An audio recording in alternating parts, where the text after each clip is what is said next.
Hi weavers, actually ఈరోజు మనం మన డిస్ట్రిబ్యూటర్షిప్ కార్డ్స్ ప్రింట్ చేయించాలి. కాకపోతే వీడియోకి ఎవ్వరు కామెంట్ ఇవ్వలేదు. అందుకు ఈరోజు క్యాన్సిల్ చేసుకొని రేపు వెళ్తున్నాం. ఈరోజు మా ఫ్రెండ్ వస్తున్నాడు. సింపుల్గా బ్యాచిలర్స్ చికెన్ బిర్యానీ ఎలా చేయాలో చెప్తాను. జస్ట్ సింపుల్గా మన బ్యాచిలర్స్ లైఫ్లో ఎలా చేసుకుంటామో అలా. యాక్చువల్గా కొత్తిమీర మాకు అవైలబుల్లో లేదు, మార్కెట్లో కూడా లేదు. సో పుదీనాతో అడ్జస్ట్ చేస్తున్నాం. మన బ్యాచిలర్స్ బిర్యానీ ఈజీగా సింపుల్గా ఎలా చేసుకోవాలో చూద్దాం. ఫస్ట్ అందరికీ తెలిసిందే, చికెన్ తీసుకొని చికెన్ వాష్ చేసుకోవాలి.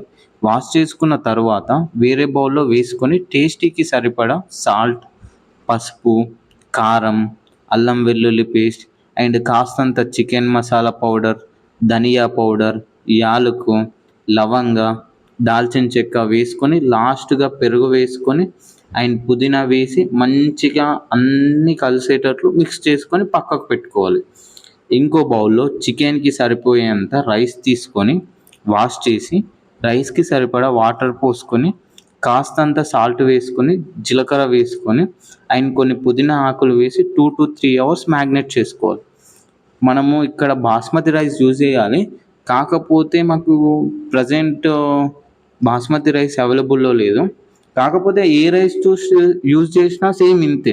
మన రైస్ యూజ్ చేసినా ఇంతే, బాస్మతి రైస్ యూజ్ చేసినా ఇంతే. కాకపోతే మనం చేసుకున్న ప్రతిసారి బాస్మతి రైస్ అంటే కష్టం కదా. సో నార్మల్గా మన రైస్తో చేస్తున్నాం, ఎవ్రీ సండే చేసుకోవచ్చు అనేసి. సరే, మన మ్యాటర్లోకి వస్తే ఆ తర్వాత రైస్ పెట్టుకొని 90% వరకు ఉడికించుకోవాలి. తర్వాత స్టవ్ పై మన బిర్యానీకి సరిపడా బౌల్ తీసుకొని అందులో 2 spoons ఆఫ్ ఆయిల్ వేయాలి. కాస్తంత జీలకర్ర, ఆయిల్ వేడయ్యాక దాల్చిన చెక్క, మనం ముందుగా మ్యాగ్నేట్ చేసుకున్న చికెన్ ఉంటుంది కదా, ఆ చికెన్ని అందులో ఉడికించాలి. మిడిల్లో చికెన్ కర్రీని కలుపుతూ ఉండాలి. 90% ఉడికిన తర్వాత స్టవ్ ఆఫ్ చేసుకోవాలి.